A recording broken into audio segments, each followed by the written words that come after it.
এদিকে এই রায়ে অসন্তোষ প্রকাশ করেছে আবু সাইদের পরিবার ও তার সহপাঠী ও শিক্ষকরা। তারা বলছেন এই রায়ে মূল অপরাধীরা পার পেয়ে গেছে। বৃহস্পতিবার দুপুরে আন্তর্জাতিক অপরাধ ট্রাইব্যুনাল ২ এর চেয়ারম্যান বিচারপতি নজরুল ইসলাম চৌধুরীর নেতৃত্বে ৩ সদস্যের বিচারিক প্যানেল আবু সাইদ হত্যা মামলার রায় ঘোষণা করেন। রায়ে পুলিশের সাবেক সহকারী উপপরিদর্শক আমির হোসেন ও কনস্টেবল সুজন চন্দ্র রায়ের মৃত্যুদণ্ড দেওয়া হয়। এছাড়া ৩ আসামিকে যাবজ্জীবন কারাদণ্ড সহ অন্যদের বিভিন্ন মেয়াদে সাজা দেন ট্রাইব্যুনাল। তবে এ রায়ে চরম হতাশ আবু সাইদের পরিবার। তারা বলছে রায়ে মূল অপরাধীদের উপযুক্ত সাজার আওতায় আনা হয়নি। ২ জনকে ফাঁসি দিয়েছে, ৩ জনকে যাবজ্জীবন কারাদণ্ড দিতে। এতে আমি সন্তুষ্ট নই, আরো লোকের ফাঁসি হওয়া উচিত ছিল। ১ নম্বরে হলো পমেল বড়ুয়া, উনি কিন্তু সাংঘাতিক দোষী।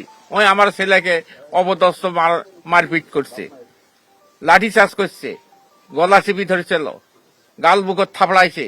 আসামি ছাড়া গেছে, আসামি ফাঁসি হয় নাই, এই জন্যে আমরা বেখুশি। শুধু পরিবার নয়, হতাশ আবু সাইদের সহপাঠী ও জুলাই আন্দোলনের সমন্বয়করাও।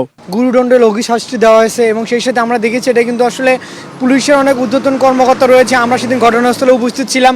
এসি ইমরান আমরা দেখেছি যে ঢিল ছুঁড়েছে স্টুডেন্টের প্রতি, সে সামনে থেকে লিড দিয়েছে, অথচ তার নাম আসামিদের পক্ষে না। এটা কিভাবে হলো এটা আমাদের জানা নেই। মাত্র ২-৩ জন কনস্টেবলের যারা প্রত্যাশিত আকারে ওনাদের বিচার হয়েছে, কিন্তু পাশাপাশি যারা ওনাদের নির্দেশদাতা, যারা মূল মেকানিজমে ছিল, তাদের কিন্তু ওরকম আহামরি বিচার হয় নাই।